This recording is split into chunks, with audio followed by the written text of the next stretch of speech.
हमारी कहानी फ्रांस में जेनी के साथ शुरू होती है, जो अभी अभी हुई एक अंत्येष्टि यानी जनाजे में शामिल हो रही है। जेनी को जनाजों में जाना बहुत पसंद है और उसे वहां शांति मिलती है। वहां से फारिग होकर वो अपने घर लौटती है। दिखता है कि उसका परिवार आर्थिक रूप से समृद्ध है और उनका घर आलीशान है, लेकिन उसका पिता थोड़ा सख्त है, खासकर अपनी बेटी जेनी के साथ। वो अपने बेटे फिल, घर का एक लौता लड़का के साथ बिल्कुल अलग व्यवहार करता है। जब फिल कहता है कि वो दूसरे युवाओं के साथ एक वाद विवाद में जा रहा है, तो उसका पिता खुश होता है और कहता है कि देश को उसके जैसे और भी युवाओं की जरूरत है। जेनी उत्साहित होकर अपने पिता से भाई के साथ जाने की अनुमति मांगती है, लेकिन पिता गुस्सा हो जाता है। वो कहता है कि ये चीजें लड़कों के लिए हैं और उसे एक लड़की की तरह लड़कियों के कामों पर ध्यान देना चाहिए। उसने उसे बिना अनुमति बाहर जाने से मना कर दिया है। रात को जेनी हाथ धोने बाथरूम जाती है, लेकिन उसे कुछ अजीब महसूस होता है और वो डर जाती है। वो पूछती है, तुम कौन हो? वो इंसानों से नहीं बल्कि आत्माओं से बात कर रही है, क्योंकि जेनी हर समय आत्माओं को देख सकती है। तभी वो दरवाजे पर अपनी दादी को देखती है, जो कहती है कि उसे बहुत देर हो गई है। जेनी माफी मांगती है और उनके पीछे जाती है। हर रात की तरह जेनी अपनी दादी के बालों में कंघी करती है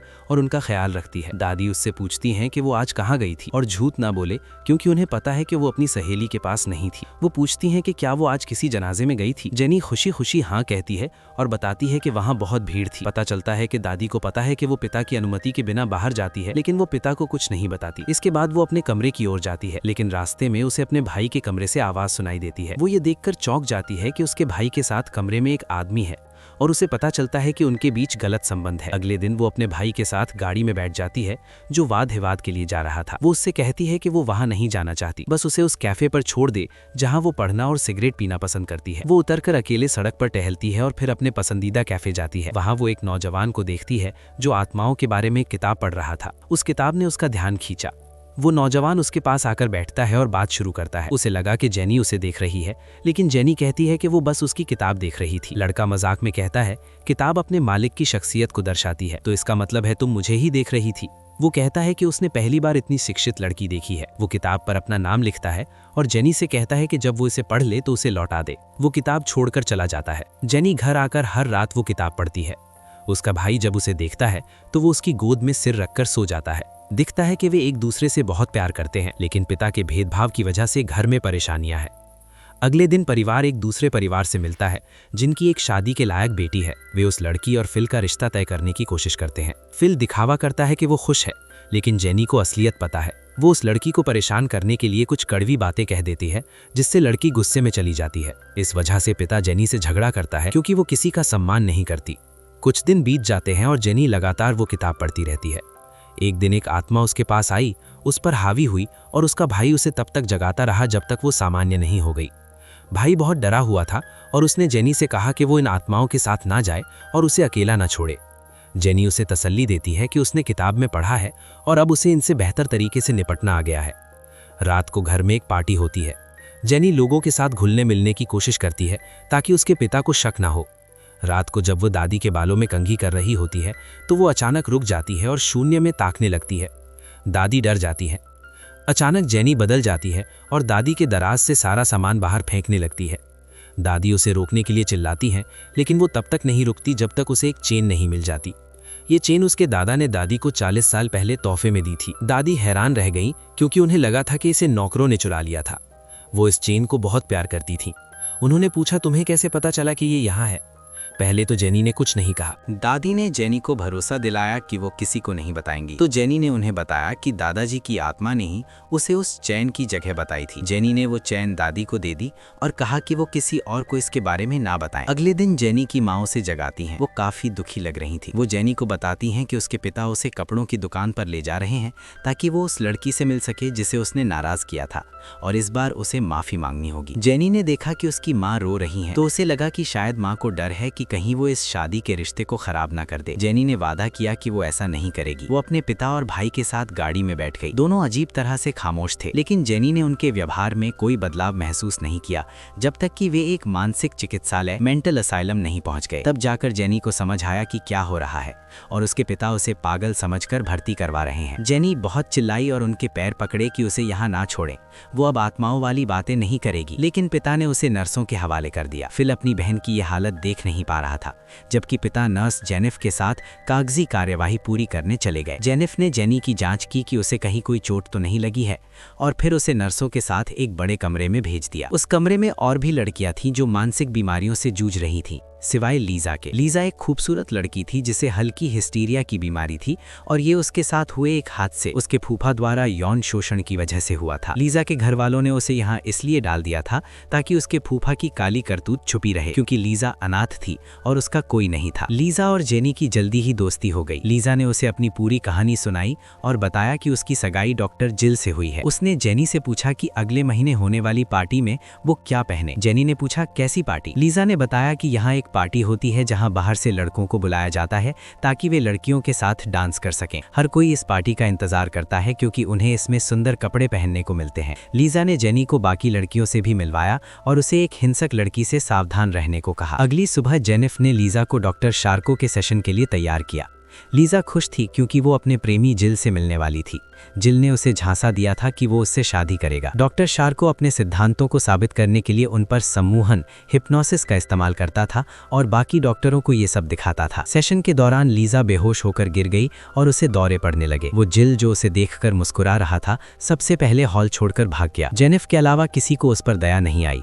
उसने उसे कमरे में पहुंचाया। बाद में जिल लीजा का हाल जानने आया, लेकिन असल में वो प्यार के नाम पर उसके शरीर का शोषण करने आया था। बेचारी लीजा को समझ नहीं आ रहा था कि जिल उसके साथ खेल रहा है और शादी का झूठा वादा कर रहा है। काम के बाद जेनिफ अपने घर गई जहां उसके पिता ने शिकायत की कि वो हमेशा डॉक्टर शार्को के काम में व्यस्त रहती है। उसके पिता चाहते थे कि वो मेडिसिन पढ़े, लेकिन जेनिफ अपनी मर्जी की मालिक थी। जब जेनिफ वापस आई तो जेनी जाग रही थी। जेनी ने कहा कि वो यहाँ से भाग जाएगी और जेनिफ उसकी मदद करेगी। जेनी बार बार बेला नाम दोहराने लगी। जेनिफ को गुस्सा आया और उसने उसे चुप रहने को कहा, लेकिन जेनी ने कहा कि तुम्हारी बहन इसी कमरे में हमारे साथ है और वो तुमसे बात करना चाहती है। जेनिफ को लगा कि जेनी बकवास कर रही है, पर जेनी ने उसे एक राज बताया कि जेनिफ हर दिन अपनी मृत बहन को पत्र लिखती है और उन्हें एक संदूक में छिपाती है। जेनिफ डर गई। वो अपने कमरे में गई और संदूक खोला। पत्र वहीं थे। उसे शक हुआ कि शायद जेनी ने इन्हें देखा है, लेकिन संदूक वैसा ही था जैसा उसने छोड़ा था। दूसरी तरफ जेनी बाकी लड़कियों के साथ अपने सपनों के बारे में बात कर रही थी कि यहाँ से बाहर निकलकर वो क्या करेंगी। अगली सुबह जेनिफ को डॉक्टर के पास ले जाया गया ताकि उसकी मानसिक स्थिति जांची जा सके। डॉक्टर ने उससे कई सवाल पूछे, जिनमें से एक ये था, क्या तुम अब भी आत्माओं को देखती हो? लेकिन जेनी डॉक्टर के सवाल का जवाब एक सवाल से देती है कि क्या वो ईश्वर पर विश्वास करता है। डॉक्टर कहता है हाँ। तो जेनी उसे बताती है कि जिस तरह ईश्वर मौजूद है पर दिखाई नहीं देता, वैसे ही आत्माएं भी मौजूद हैं पर दिखाई नहीं देती। लेकिन डॉक्टर को लगता है कि वो उग्र हो रही है, इसलिए वो उसे ठंडे पानी का इलाज देने का फैसला करता है। उस समय के डॉक्टरों का मानना था कि इससे नसें शांत होती हैं। इसमें मरीज को पूरे दिन बर्फीले पानी में रखा जाता है जब तक कि उसका पूरा शरीर सुन्न ना हो जाए। जेनी चिल्लाती रही कि वो उसे छोड़ दें और वो अब शांत हैं, लेकिन किसी को उस पर दया नहीं आई। उन्होंने उसे पानी के हौज में छोड़कर बाहर से ताला लगा दिया। दिन के अंत में नर्स जेनिफर घर लौट रही थी। तभी उसे महसूस हुआ कि कोई उसका पीछा कर रहा है। वो डर के मारे तेज चलने लगी। जब वो अपने घर की सीढ़ियों पर पहुंची तो देखा कि वो व्यक्ति फिल, जेनी का भाई है। वो उसे शांत करता है और माफी मांगता है, पर वो डरा हुआ था कि कोई उसे देख ना ले। वो जेनिफर को आत्माओं की किताब देता है और कहता है कि वो इसे उसकी बहन को दे दे और उसकी तरफ से माफी मांगे, क्योंकि उसे लगा था कि वो जेनी को यहाँ भेजकर उसकी मदद कर रहा है। जेनिफर किताब लेने से कतरा रही थी क्योंकि बाहर की चीजें अंदर ले जाना मना था, लेकिन फिल उससे मिन्नत करता है क्योंकि उसे लगता है कि जेनिफर वहाँ के बाकी लोगों से अलग यानी नेक है। जेनिफर किताब ले लेती है, उसे एक रात में पूरा पढ़ती है और पढ़ने के बाद रोने लगती है। इधर जेनी को आखिरकार पानी से बाहर निकाला जाता है और वो खुद को गर्म करने के लिए लीजा की गोद में सो जाती है। अगले दिन जेनिफर अस्पताल लौटती है और जेनी को ढूंढती है। वो उसे चादरें सुखाते हुए पाती है। वो उसे बताती है कि उसके भाई ने एक किताब भेजी है और वो उसे वो किताब तभी देगी जब जेनी उसे उसकी बहन बेला से बात करने देगी। जेनी कहती है कि उसका बदला ये होगा कि जेनिफर उसे यहाँ से आज़ाद कराएगी। जेनिफर कहती है कि वो तब तक उसकी मदद नहीं करेगी जब तक उसे खुद यकीन न हो जाए कि जेनी पागल नहीं है। जेनी कहती है कि सही समय आने पर वो उसकी बात उसकी बहन से कराएगी। जेनिफर डॉक्टर शार्को के साथ अपना काम जारी रखती है, जहाँ वो शोध के लिए मरीजों की तस्वीरें ले रहे थे। रात में थैंक्सगिविंग जैसी एक पार्टी होती है और लड़कियां चर्च में इकट्ठा होती हैं। उनमें से एक लड़की कुर्सी पर खड़ी होकर बहुत सुरीली आवाज में गाना गाती है। जेनिफर उसे पूरा गाना गाने देती है और उसकी सराहना करती है। रात को जब सब सो जाते हैं, जेनिफर चुपके से जेनी को जगाती है ताकि वो उसकी बहन से बात कर सके। वे अकेले जेनिफर के कमरे में जाते हैं। जेनिफर उसे अपनी बहन की आत्मा को बुलाने के लिए कहती है। जेनी को थोड़ा समय लगता है तो जेनिफर को शक होने लगता है और वो कहती है कि जेनी उसका मजाक उड़ा रही है। वो उसे वापस ले जाने ही वाली थी कि तभी बेला की आत्मा आ जाती है।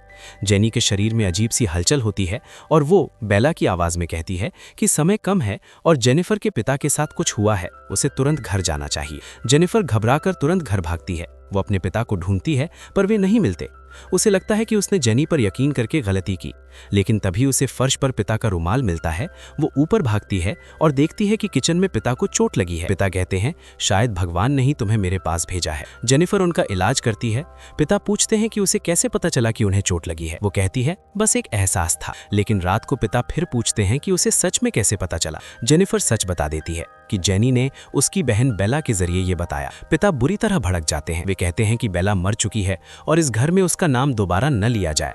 वे नाराज होते हैं कि उनकी बेटी एक जादूगरनी या मुशावजा की बातों में आ गई, जबकि उन्होंने उसे विज्ञान की शिक्षा दी। अगले दिन अस्पताल में नर्सें एक मरीज को चेकअप के लिए ले जाती हैं जो उनसे रहम की भीख मांग रही थी क्योंकि वो दर्द में थी। दिखता है कि वे बहुत ही क्रूरता और दर्दनाक तरीके से जांच करते थे। जेनी भी उन मरीजों में शामिल थी। लेकिन जेनी तब दंग रह जाती है जब वो लीजा को देखती है। डॉक्टर शार्को के पिछले सेशन के बाद लीजा पक्षाग्रस्त हो गई थी और वो बुरी तरह टूट चुकी थी। ये देखकर जेनी को गुस्सा आ गया और उसने डॉक्टरों पर आरोप लगाया कि वे मरीजों का व्यापार यानी धंधा कर रहे हैं। डॉक्टर गुस्से में उसे नशीला इंजेक्शन देने का आदेश देता है। इसके बाद उसे सजा के तौर पर अकेली कोठरी में भेजने का आदेश दिया जाता है। जीन नाम की नर्स जेनिफ के बिल्कुल विपरीत बहुत ही क्रूर थी और मरीजों के साथ बहुत बुरा व्यवहार करती थी। उसने जेनी को एक अंधेरी काल कोठरी यानी आइसोलेशन रूम में अकेला बंद कर दिया। जेनी को अपने आसपास चीखें सुनाई देती थी और वो बहुत डरी हुई थी। उधर लीजा की हालत और खराब हो गई थी। उसे स्ट्रोक जैसा कुछ हो गया था जिसका कोई डॉक्टर सही निदान नहीं कर पा रहा था। केवल जेनिफ ही उसका ख्याल रख रही थी। जेनी काल कोठरी में अपने जीवन के सबसे बुरे दिन गुजार रही थी। जीन उसे बचा कुचा सड़ा हुआ खाना देती थी जिसे कोई इंसान नहीं खा सकता था। जीन हर समय उस पर नजर रखती थी और उसे तड़पते हुए देखती थी। एक दिन जीन ने उसके साथ रोशनी का खेल खेलने का फैसला किया ताकि उसके दिमाग पर और दबाव पड़े। वो उस इकलौती खिड़की को बंद कर देती थी जहाँ से रोशनी आती थी और दिन भर में उसे केवल कुछ सेकंड के लिए खोलती थी। इधर जेनिफ उसे बाहर निकालने का तरीका सोच रही थी। एक दिन वो चोरी छिपे जेनी के पास पहुंची, खिड़की खोली और उससे वादा किया कि वो उसे अपनी बहन से बात करने का मौका देगी और फिर यहाँ से आजाद कराएगी। अगले दिन जब जीन जेनी को खाना देने आई तो जेनी के शरीर में जीन की मृत माँ की आत्मा आ गई। जेनी आत्मा की आवाज में बोली कि वो जीन का राज जानती है कि उसने अपनी ही माँ को इस पागल खाने में भर्ती कराया था और उसकी माँ इसी कमरे में मरी थी। जीन ने कहा कि ये कहानी तो सबको पता है, इसमें नया क्या है। तब जेनी ने कहा कि केवल उसे पता है कि जीन ने ऐसा क्यों किया, क्योंकि जीन ने अपने बेटे फ्रांसवा को मार दिया था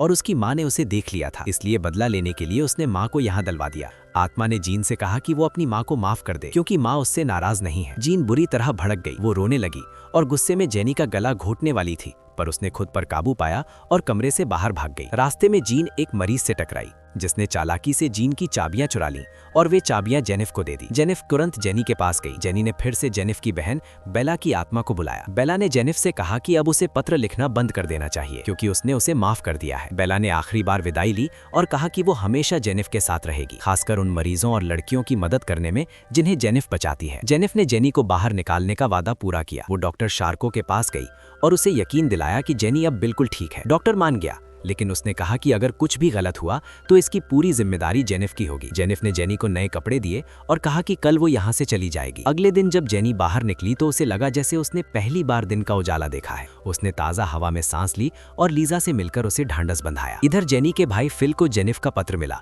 कि उसे मास्करेड बॉल वाले दिन जेनी को लेकर भागने के लिए तैयार रहना है। पार्टी का दिन आया।